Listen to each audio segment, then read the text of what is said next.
Congress has just 2 days to act before a likely government shutdown. So far, Republicans who control the House have not passed any sort of funding bills to keep the federal government afloat. ABC's Liz Landers has the latest. Congress barreling towards a government shutdown as time continues to run out to strike a deal. House Speaker Kevin McCarthy is now negotiating with Senate Republicans and Democrats to add border provisions to the Senate's own stopgap funding measure to keep the government open. I've talked this morning to some Democratic senators over there that are more aligned with what we want to do. They want to do something about the border. One of the loudest voices blocking McCarthy from passing a short-term spending bill is far-right Florida Congressman Matt Gaetz. And those tensions reportedly boiled over in a closed-door meeting with the speaker. My frustration is that we're $33 trillion in debt, running $2 trillion annual deficits with no real end in sight. That's my frustration. Congressional Democrats on the offense, criticizing the GOP for holding an impeachment inquiry on Joe Biden just 2 days before the government shuts down, pointing out the financial pain a closure would cost Republican constituents. In Chairman Comer's district, Republicans' shutdown will cost 8,937 of his constituents their paychecks.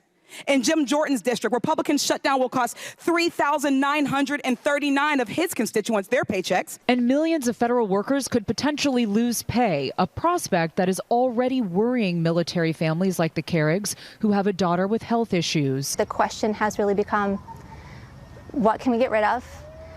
Who can we borrow money from in order to do what we need to keep her alive? We are American workers, and we want to do our job. It's Congress that's locking us out of our job. We want to go do our job. Speaker McCarthy telling reporters that he has still not spoken with President Biden about funding the government. The White House says that House Republicans will get full blame for a government shutdown. On Capitol Hill, Liz Landers, ABC News. And a shutdown, especially a prolonged one, would hit Virginia and Hampton Roads hard. The state's 2 U.S. senators are sounding the alarm. Democrats Tim Kaine and Mark Warner insist a shutdown can still be averted, but they warn we should all brace ourselves just in case the worst comes to pass. Here's Mike Gooding. When the Defense Department released its fiscal impact statement this week, it showed that Virginia is the #1 state in the nation for defense spending, with $62.7 billion spent here.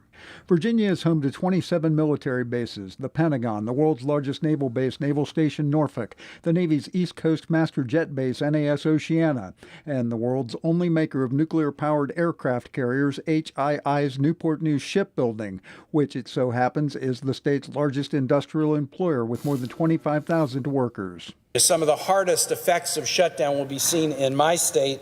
Virginia Senator Tim Kaine is especially concerned about federal contractors, such as those who work at shipyards, who do not enjoy the same eventual guaranteed back pay that federal employees do. I frankly think the most significant effect on the military side is more likely to be with contractors, because we don't have a back pay guarantee for contractors. And there's no state in the country that gets hit harder than Virginians.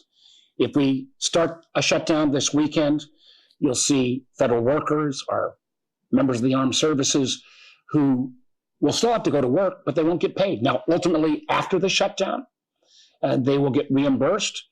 But for many families, government workers and others that live paycheck to paycheck, how are they going to pay their mortgage? How are they going to make their car payment? Mike Gooding, 13 News Now. Yeah, millions of federal workers could go without pay if the government shuts down, including members of the military. So we're getting questions from a lot of you asking about what members of Congress tasked with preventing the shutdown. Will they get paid? The answer, yes. Members of Congress, the president, and federal judges will still get paid because of constitutional requirements. But some of our local reps will not. A representative for Senator Mark Warner says he will donate his paycheck to charity in support of furloughed government workers. And Congresswoman Jen Kiggans sent a letter asking that her pay be withheld until lawmakers pass a new spending bill.